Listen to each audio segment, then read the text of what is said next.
महत्व का अभ्यास। प्राचीन समय में विद्यार्थी गुरुकुल में रहकर ही पढ़ा करते थे। बच्चे को शिक्षा ग्रहण करने के लिए गुरुकुल में भेजा जाता था।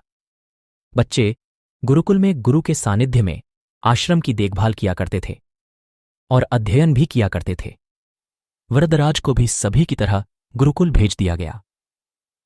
वहां आश्रम में अपने साथियों के साथ घुलने मिलने लगा, लेकिन वह पढ़ने में बहुत ही कमजोर था।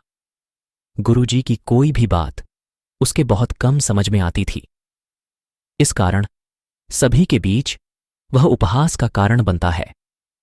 उसके सारे साथी अगली कक्षा में चले गए, लेकिन वो आगे नहीं बढ़ पाया।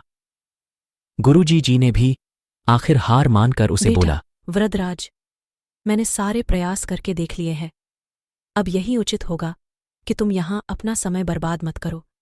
अपने घर चले जाओ और घर वालों की काम में मदद करो। वरदराज ने भी सोचा कि शायद विद्या मेरी किस्मत में नहीं है, और भारी मन से गुरुकुल से घर के लिए निकल गया। दोपहर का समय था। रास्ते में उसे प्यास लगने लगी। इधर उधर देखने पर उसने पाया कि थोड़ी दूर पर ही कुछ महिलाएं कुएं से पानी भर रही थीं। वह कुएं के पास गया। वरदराज ढेर सारे उत्साह के साथ वापस गुरुकुल आया और अथक कड़ी मेहनत की। गुरुजी ने भी खुश होकर भरपूर सहयोग किया।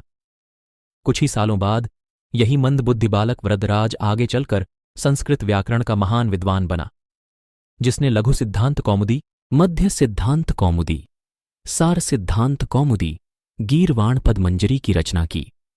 शिक्षा दोस्तों, अभ्यास की शक्ति का तो कहना ही क्या है। यह आपके हर सपने को पूरा करेगी। अभ्यास बहुत जरूरी है, चाहे वो खेल में हो या पढ़ाई में या किसी और चीज में।